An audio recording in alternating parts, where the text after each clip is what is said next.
Okay, underglaze. Underglaze is a material that it is similar to clay, except it is more liquid and has saturated color in it. So you can see liquidy and colory. There's nothing in this to make the work appear glazed or glossy. Underglaze is primarily used to add color and decoration to the clay while it's in its wet to leather hard state, which is what this piece is right here. You do not do this after the piece is fired, you do it before it's fired. It does not contain materials that give glaze its sealed, glossy, or matte finish, so it is necessary to put a coat of either clear or other translucent glaze over the underglaze after the piece has been bisque fired in order for it to have a sealed finish, like this one does right here. This one has a glaze layer on it. Underglaze is located over here in the 1 gallon buckets and containers, and in these little jars also. Um, it is, you always need to make sure to read the container and make sure it says underglaze. There's a lot of containers that look like this in the class, and they are not all underglaze, and you want to make sure you're using the right material when you're doing your underglazing. So always double check the bottles. Make sure that it says what it is on it. Underglaze tends to appear slightly less intense in color and lighter in its unfired state, so in its liquid form. You can't really tell what it's going to look like, so you need to look at the samples. So you can see there's a slight difference between the sample and the underglaze itself. So it changes a bit when it's fired, just as our glaze does. All the samples are located in the classroom over here. The round samples are all underglaze and the square samples are glazed. So for you, you're going to be looking at all of the round samples, and on all of the round samples we have 2 glazes. We have clear glaze on one side and white glaze on the other side, and also 2 layers. So the inner layers are the thinner layers. So this is 1 dunk of clear, this is 2 dunks of clear, this is 1 dunk of white, translucent glossy white, and this is 2 dunks. So you can see the underglaze looks very different depending on which glaze you put over it and how many layers of that glaze you put onto it, and that's an artistic choice that you can make. Once you've decided what color you're going to use, what you need to do is figure out how you're going to apply it to your work, and there are endless techniques that artists use to apply underglaze to their pieces. I'm going to show you 4 right now, and there's a million. So you can come up with other ones based on what I show you. You can combine these together in different ways, and you can explore as many ways as possible that you can figure out to apply the stuff to your work. So the first method I'm going to show you is really simple. It's painted, so it's very obvious and direct. You just take a nice soft bristle brush, one of these bamboo brushes. They live over here in the classroom. You want to make sure the brushes are clean before you use them. And what you do is you open the underglaze. Some of them might need to get shaken up, like this one right here. I needed to shake it up a bit before I used it. When you shake them, make sure the lid is on tight and you hold it with your fingers. Some of them don't need to get shaken.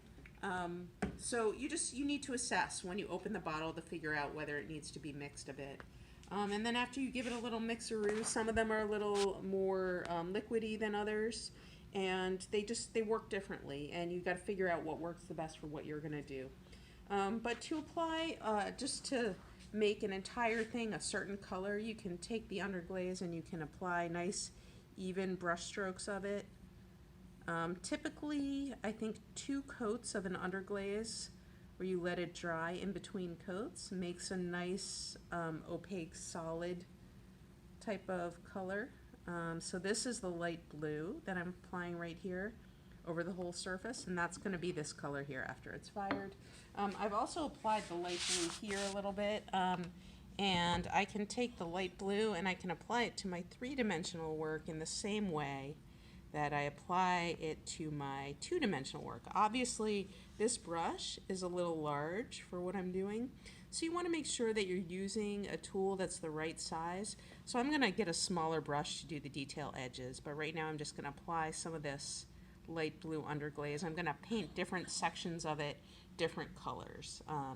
So that's the first basic method of applying underglaze. Another thing that you can do is you can layer underglaze over other colors of it. So I applied this black underglaze to the slab earlier today, and I'm going to just take some blue and I'm going to make some stripes across the black to create a little contrast. So you can layer underglaze colors. Typically it works fine. Sometimes when you put light colors like I did over the dark colors, you can see the dark colors through. So if you want a really solid coverage, it's a better idea to put dark colors on top of light colors because it's less likely that light colors will bleed through the dark colors. So that's something to keep in mind. The second technique is called sgraffito, and sgraffito is carving through underglaze to reveal the clay beneath. So right here I've applied some underglaze earlier today, and I have a couple different sgraffito tools here. They're loop tools, and the type of line that, that you will make will depend on the width of the sgraffito tool. So this one right here, this large loop one, I can take and carve through, and I'll get a nice wide line. And it's nice to use a loop tool as opposed to something like a pin tool, because a pin tool will just tear the clay and a loop tool actually removes clay from the surface. So you can create patterns this way as well. In addition to pattern, you're also creating surface texture in the clay. So that's one type of mark you can make. Now I'm going to use this finer tool here so you can see the difference in the line quality. And we have a bunch of different size tools in the classroom that you can use to carve different shapes. And you don't have to make straight lines. You can make curved lines or circular lines or angles. You can draw things with sgraffito. So it's a really nice technique to get some nice contrast in your piece. There's little bits of clay that are left behind here. I'm going to get rid of them after this clay becomes leather hard. If I mess with it right now, it's going to smudge my piece. The third method I'm going to show you is called paper resist, and that's a really cool technique where you just take a piece of copy paper and you can cut it into any shape you want, and then you take a damp sponge and you wet the back of the paper with the sponge, and then you take the paper and you lay it onto your piece wherever you want your design to be, and then you take your sponge and you just kind of go over the edges and make sure it's nice and attached. On my little guy, I started making little angular pieces, so I'm going to just show you how to do one of those. The little tiny detail stuff takes a little bit of time, but the precision that you get with paper resist is really quite nice. So it's over here. I'm going to get this a little bit wet, and then I'm going to lay it onto my piece. And I'm just going to tap it with my finger first, and then I'm going to wet it with my sponge.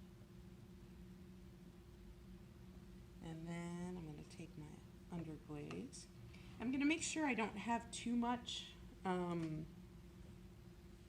underglaze on my brush, because if I have like a big pool of underglaze on there, it's going to tend to want to like crawl underneath the paper.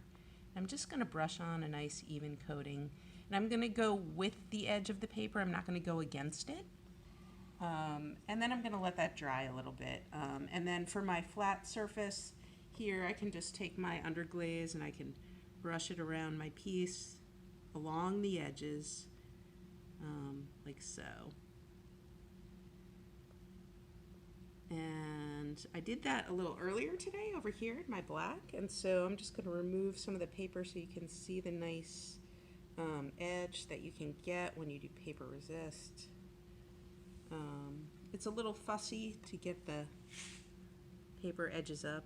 I usually try to let them hang off the side a little bit so I have a tab. But you can see the nice sharp lines that you get. Really cool, nice graphic quality to it. And then up here, I'm going to remove my little stripes that I did earlier today on my piece here so you can see the nice pattern that you can get.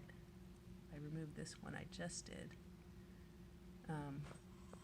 So that's kind of a nice way to create pattern on a piece of work.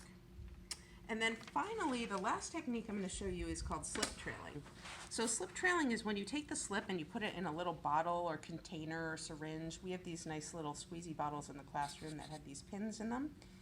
You need to make sure to keep track of those pins because they're really important. If you get a bottle and the cap is clogged, you have to open it, and then you have to run it under the faucet and take the pin and push it through while the water's running.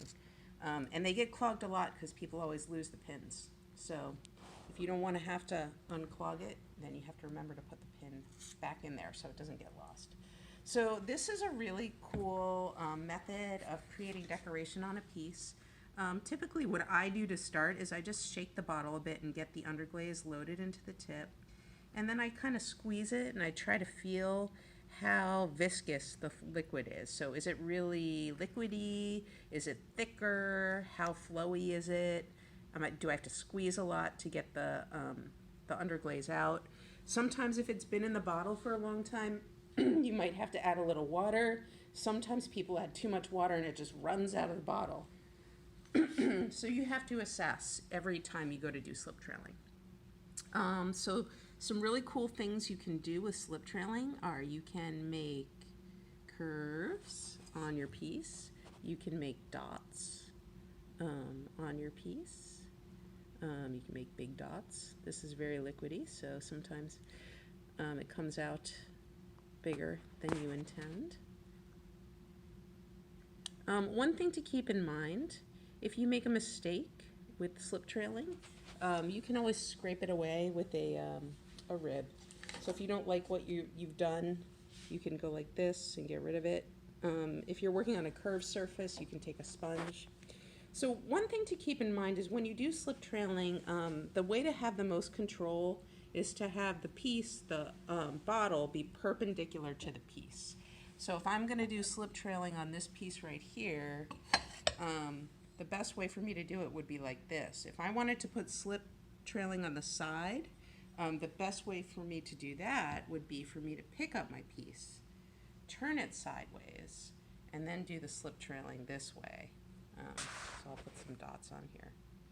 If you try to do it the other way with the bottle sideways, the liquid doesn't flow. So now I have a little predicament because if I turn this piece, all that underglaze is going to flow.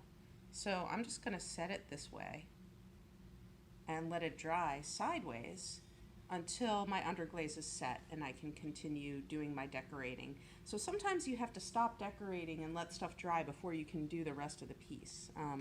It's just part of the process of like getting it to be the way you want it to be. So these techniques are great ways to start to learn to understand what you can do with underglaze, and then there's a million other techniques, and we'll be showing you some more of them as we go throughout the year, but this is a good place to start.